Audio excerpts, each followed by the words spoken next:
Merci à tous d'être là déjà. On est à 20 minutes de la première pause. On y est presque. Je remercie déjà aussi les organisateurs, la Kiwi Party, c'est top. Merci beaucoup de m'avoir choisi parmi tant d'autres. Du coup, on va parler MJML. Et comme tout le monde a fait un sondage, je vais aussi faire un sondage. Qui connaît MJML? Waouh, il y a du monde. Bon, bah, je m'en vais. Et qui l'a déjà utilisé? Dans au moins ceux qui connaissent? Un peu moins. Ok. On va essayer de... Hop. Ça va? On m'entend mieux comme ça? Peut-être? Ouais, ça peut mieux.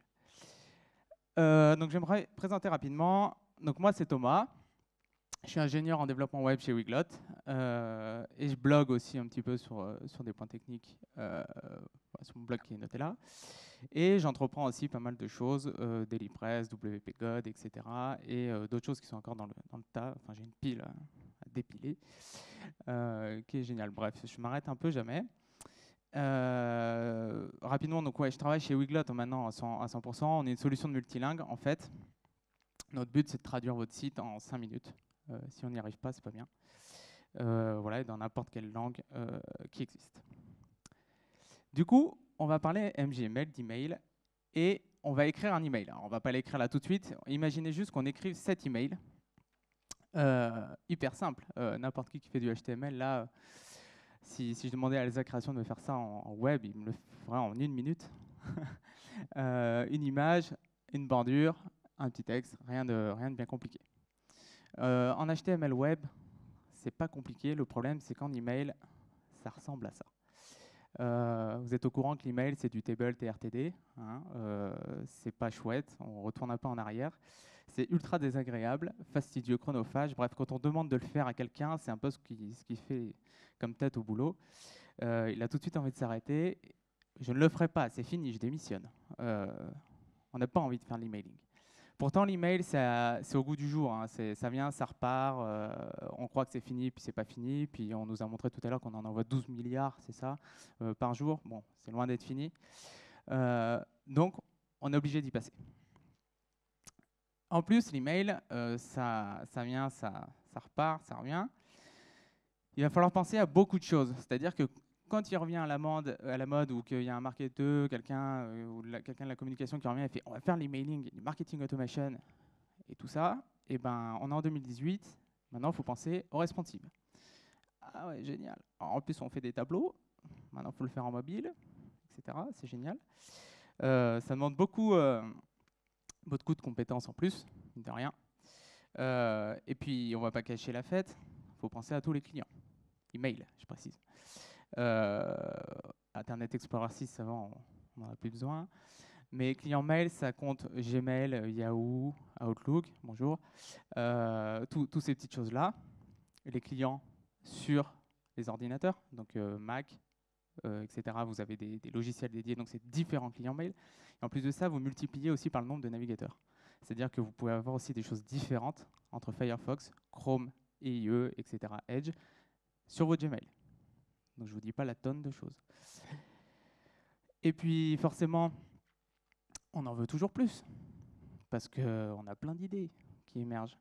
L'email aussi, c'est un moyen de communication de plus en plus, utilisé, oui, et toujours, mais on fait de plus en plus de choses. On voit Gmail qui met des boutons pour répondre très rapidement. Limite, l'email devient très interactif, de plus en plus interactif. Donc il y en a, ils se sont dit, bah, tiens, pourquoi on ne va pas faire un menu dans un email?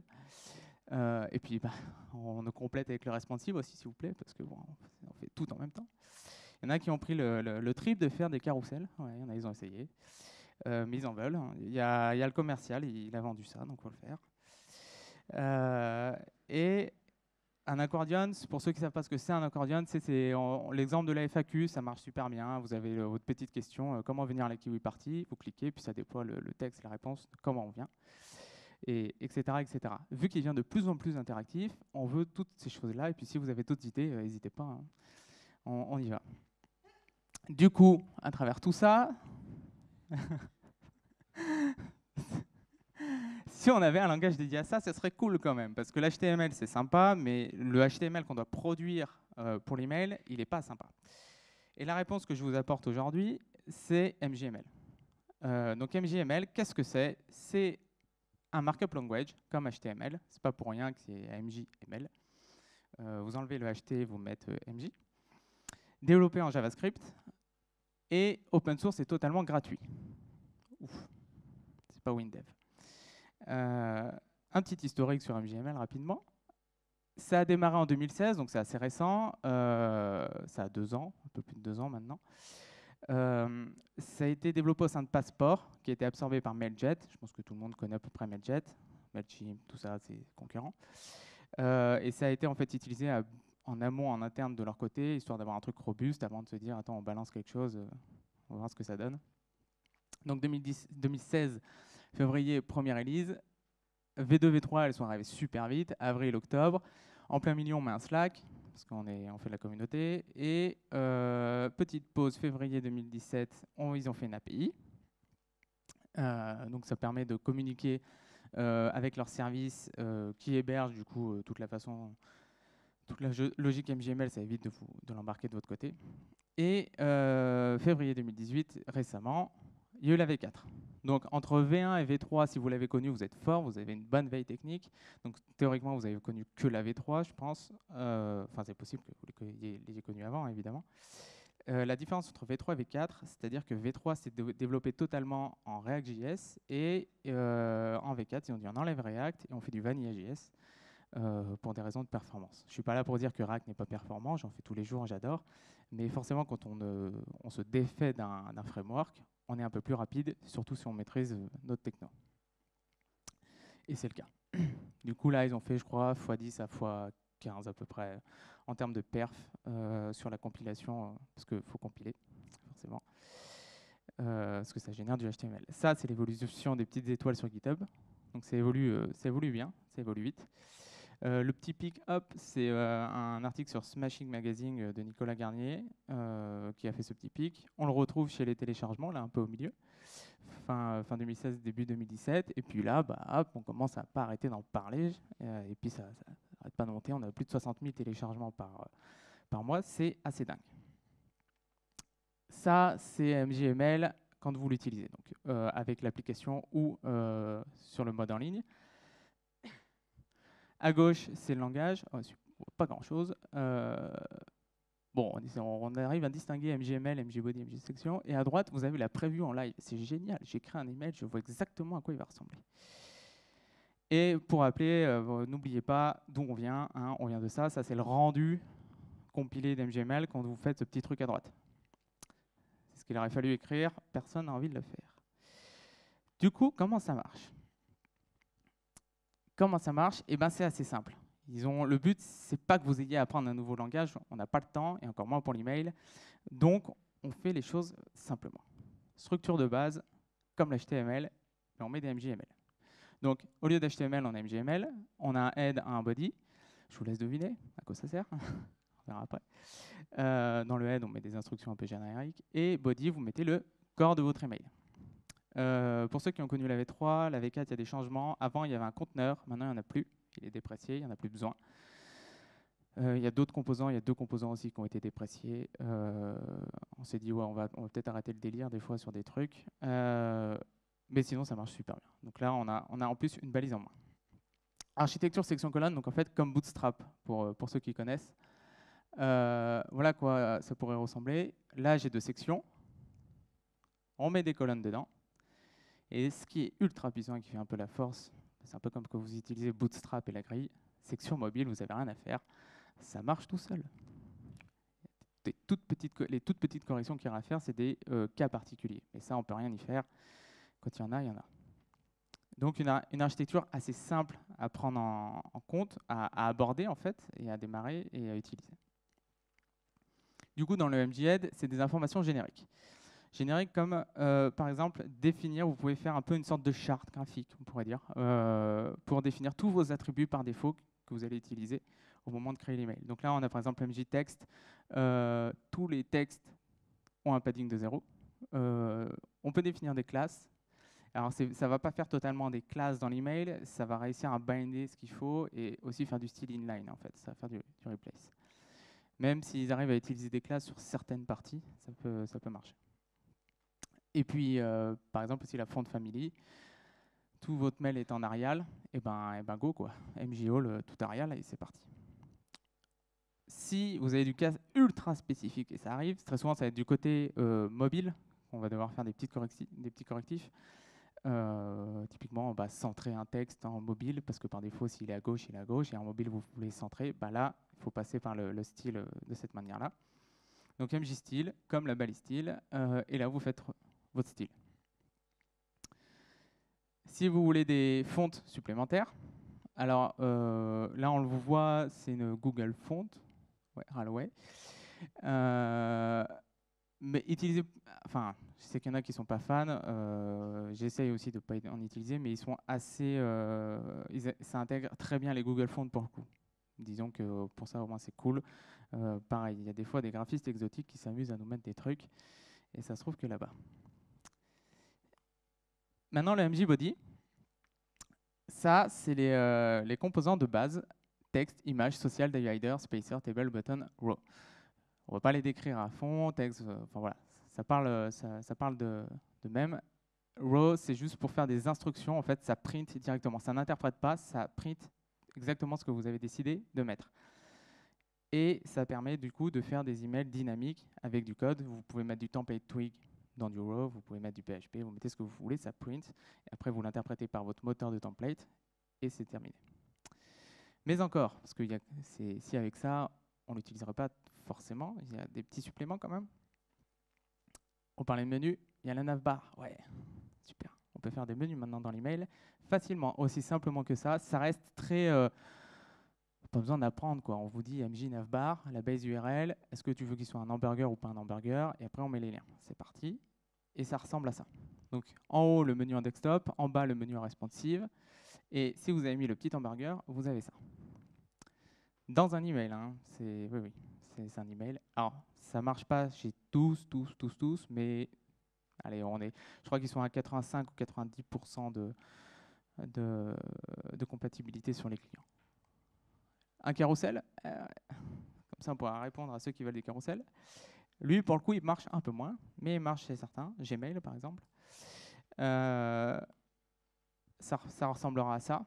Et selon des clients, ils font des fallbacks. Ils font des fallbacks pour... il y a des clients qui n'y arrivent pas du tout, donc ils font un fallback pour afficher les 3 images côte à côte. L'accordion, le fameux question-réponse. Donc, lui, c'est peut-être un peu le plus complexe. On démarre un accordion, on démarre un élément. Dans un élément, on a un titre et un contenu. Ça ressemble à ça. Ça, c'est cool. Ça, c'est cool pour envoyer des petites FAQ quand quelqu'un vient de s'inscrire, comment te connecter, comment récupérer ton mot de passe, comment envoyer un mail pour la RGPD, ces trucs-là. MJ Hero, c'est une section plus. Ça ne tarde pas trop dessus. En gros, ça fait des trucs, surtout avec le mode en fait, Fix 8 et compagnie, ça fait des choses un peu plus sympa au niveau de la hauteur. Mais sinon, on peut faire la même chose avec une section. Hein. On met un background image sur la section et on met des choses au milieu. Ça fera le même effet. C'est juste un petit sucre syntaxique en plus. Et si vous ne trouvez pas votre bonheur, eh ben vous créez le vôtre.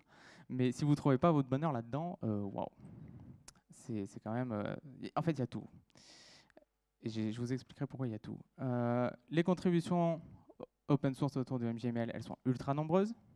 Plus d'une centaine de répertoires sur GitHub. Et là, je crois que j'ai vu la dernière recherche que j'ai faite hier, je ne sais pas si j'avais pas dépassé les 300. Il y a des packages pour les éditeurs. Donc, vous prenez celui que vous voulez, vous aurez ce qu'il faut pour avoir la syntaxe, la coloration syntaxique. Et si vous êtes vraiment un peu plus dans l'email, je vous conseille de télécharger l'application. Ils ont une application MJML App développée en Electron. Et là, vous embarquez directement tout ce qu'il faut. Il y a la coloration, il y a l'autocomplete, etc. Et vous avez la preview, vous avez l'API MLJet, vous mettez votre token, vous pouvez envoyer des emails. Bref, vous avez l'environnement et tout ce qu'il faut pour faire l'email rapidement. Il y a un petit bonhomme qui se balade, MJChart de ImageCharts, qui ont fait leur propre composant, donc qui est disponible. Donc vous pouvez envoyer ça dans un email, c'est génial. Des constructeurs d'email, parce que faire du MJML, c'est sympa, mais il y en a qui n'ont pas envie de coder, qui n'ont pas envie d'apprendre et qui ne connaissent même pas le HTML de base. Du coup, il y en a qui sont amusés à faire des constructeurs d'email, dont moi. C'est un peu pour ça que je suis là. Donc Topol, par exemple. DailyPress, c'est le plugin que j'ai développé, c'est embarqué dans WordPress, et GraphJS. Donc trois éditeurs d'email.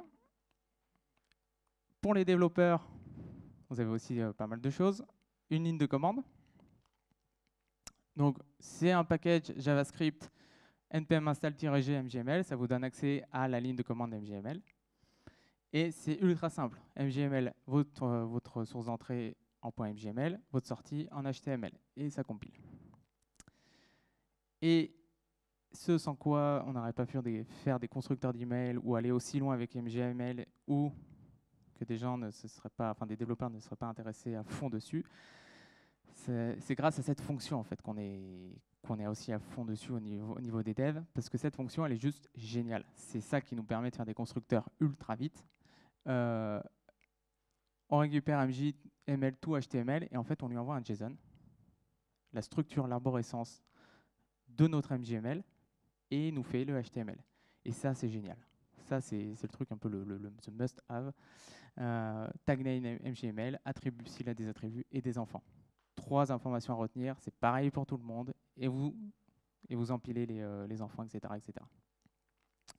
Donc en fait, le constructeur d'email DailyPress, etc., nous, pendant que vous construisez votre email, on construit la structure JSON, on l'envoie et vous avez votre email. L'API, c'est au niveau de la connexion. Vous envoyez votre secret key, là vous envoyez la structure MJML, il vous renvoie l'HTML. On a failli l'utiliser, mais c'est un peu plus compliqué à gérer. On a trouvé ça un peu plus compliqué à gérer de notre côté pour communiquer, être dépendant d'une API quand c'est ton business, surtout quand tu es à l'extérieur. Bon, je suis pas très fan. Donc on s'est dit non, on va quand même garder MJML tout HTML. Du coup, avec tous ces exemples, l'email devient quand même carrément plus simple. Franchement, là, vous n'avez plus de raison de dire j'en fais plus. La seule raison de dire j'en fais plus, c'est éventuellement, il n'y a pas un composant qui propose, etc. Et en fait, je reviens sur cette histoire de composants qui éventuellement n'existe pas, avec l'exemple de DailyPress. Nous, on est embarqué dans WordPress et on s'est dit, pour l'expérience utilisateur, les gens, ils n'ont peut-être pas envie de drag and drop un titre, écrire leur titre, drag and drop un contenu, écrire leur contenu. Ils ont peut-être envie de drag and drop un article, un produit WooCommerce, des choses comme ça. Et on s'est dit, faut créer un composant article. Super, il va falloir dev encore. Et en fait, non. Un article, c'est quoi? Un article, c'est un titre, un contenu, une image à la une. Donc, potentiellement, le titre, c'est un texte avec un peu plus de graisse et une plus grosse font size. Le contenu, c'est du texte. Et l'image, c'est MJ image. Donc, en fait, un article, c'est la composition de 3 éléments, enfin de 2 distincts, de 3 éléments MJML de base. Donc pas besoin de faire son élément custom. Un produit WooCommerce, c'est l'image du produit ou un carrousel. Un prix, c'est du texte, éventuellement un contenu, un bouton, buy now, etc. Donc tous ces éléments-là existent déjà avec MJML, donc vous avez juste à faire la composition d'éléments. Et la composition, c'est la base même de ce qu'on découvre aujourd'hui avec React, Vue et même Angular CMI. C'est fini l'héritage ou les choses comme ça. Enfin, c'est pas fini, ça existe encore, mais c'est au niveau du front ou à ce niveau-là, on est dans la composition et c'est exactement cette approche-là. Pas besoin d'avoir une tartine de composants, ça sert à personne. Par contre, composer avec des composants, là, il y a une vraie logique. Voilà, donc j'espère que la courbe après cette conférence continue de monter. Ça sera cool, parce que du coup, ça bénéficie à tout le monde. Et il me semble savoir dans la salle qu'il y a d'autres personnes qui travaillent sur des problématiques emailing. Voilà, donc merci à tous. J'espère vous avoir convaincu de refaire un peu d'email, des beaux emails. Et voilà, donc si vous avez des questions, c'est le moment.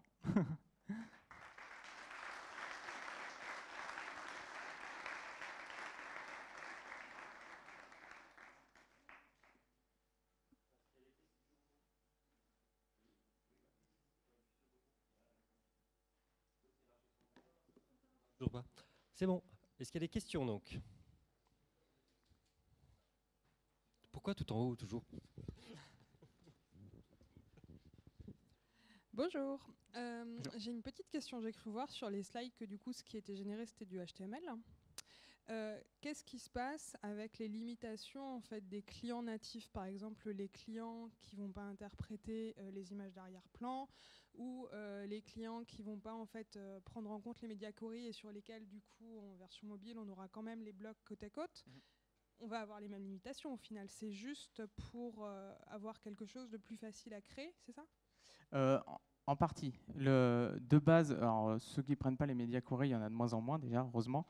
En fait, ils font plein de fallback, ou c'est à nous de faire un fallback. Après, si un client il prend pas le mobile, bah, il prend pas le mobile, on pourra rien faire dans ces cas-là. Là, ça dépend entièrement du client et pas de ce qu'on écrit. L'idée, c'est d'aller plus vite, et après, eux, de leur côté, ils gèrent le maximum de fallback possible pour que ça soit un rendu uniforme partout, en fait. C'est dans le code qui est généré, il y a des conditions, des tartines de conditions pour IE. Et d'autres choses. Donc en fait, ils essaient de gérer le maximum de cas. Après, ils se mettent aussi en... Il existe des services comme Litmus ou des choses comme ça. En fait, on envoie l'email et ils testent sur tout ce qui est possible de faire. Et en fait, ils se basent là-dessus. Donc ça leur permet de faire des tests à grande échelle et savoir à combien de pourcents ils sont compatibles au niveau des clients. Et s'il y a un bug, ou s'il y a des choses à améliorer, ou un fallback qui n'est pas top, il faut le remonter et ils corrigent assez rapidement. Merci. La prochaine question est en direct du streaming. Donc c'est Nicolas qui demande qu'en est-il donc des tests sous Litmus? Qu'en est-il des tests sous Litmus? C'est-à-dire qu'en est-il le pourcentage? Je suppose. J'ai que le texte. Alors j'ai plus le chiffre en tête, mais si je me trompe pas, ça doit être 90-95% au niveau de la gestion des clients.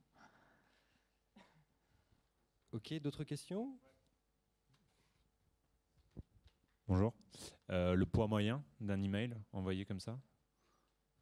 On parlait d'écologie avant. Très bien. Donc ne faites plus d'HTML, faites du plain text.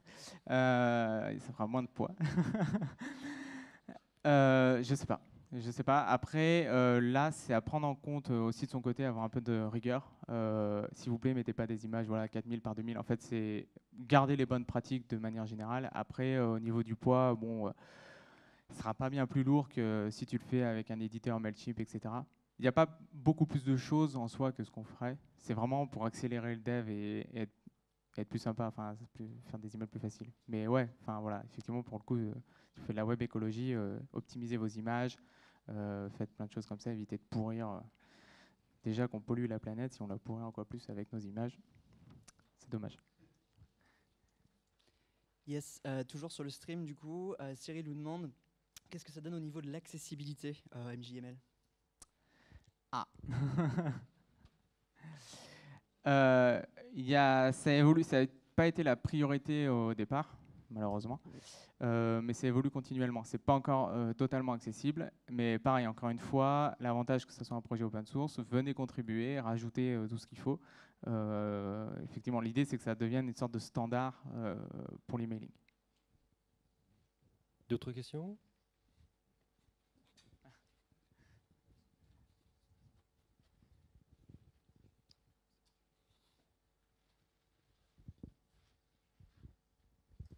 Bonjour.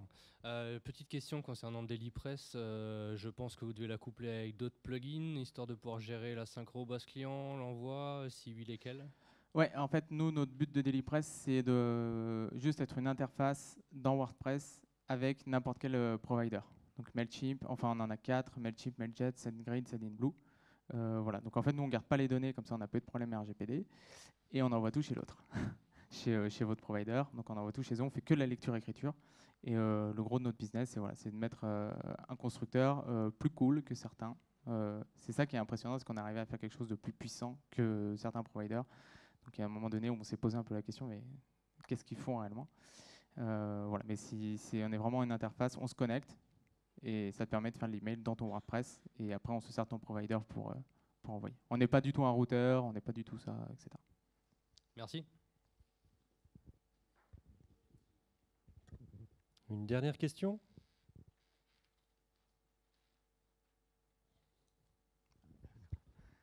Bonjour. Quel est l'intérêt de développer en MJML face au drag and drop habituel que l'on trouve de partout? Alors je suis pas sûr de bien commencer. En gros, chez nous, en fait, par exemple, les emails sont designés par les web marketing et pas par les développeurs. Donc, est-ce qu'il y a un intérêt réel du coup à passer à ce genre de développement ou laisser les webmarketeurs avec... Donc, est-ce qu'on essaie de leur faire apprendre le langage ou est-ce qu'on les met sur un constructeur? Est-ce qu'on le passe aux développeurs, cet outil-là, ou est-ce qu'on laisse encore les marketeurs le faire? L'avantage des constructeurs, c'est que ça va aller plus vite, tu ne vas pas avoir besoin d'apprendre. Ouais. Maintenant, même nous, Topol ou Grap, on a moins de granularité sur la puissance d'MJML. C'est-à-dire qu'à un moment donné, je me suis occupé des fois d'intégrer des emails, par exemple de WP Rocket, les derniers. Il y avait beaucoup de choses. Je ne pouvais pas le faire avec le constructeur. Donc mais il faut aller loin, il faut commencer à aller loin. Généralement, si c'est pour balancer de l'emailing ou faire de la relance ou du marketing automation, on n'a pas besoin des tartines, un constructeur va suffire. Je conseillerais d'utiliser vraiment MJML et le langage quand tu commences à avoir besoin de beaucoup de petites choses, genre typiquement, dès que tu dois modifier une media query, un constructeur il va rarement te le permettre. En tout cas, pas encore. Ok, merci. Merci Thomas. Merci.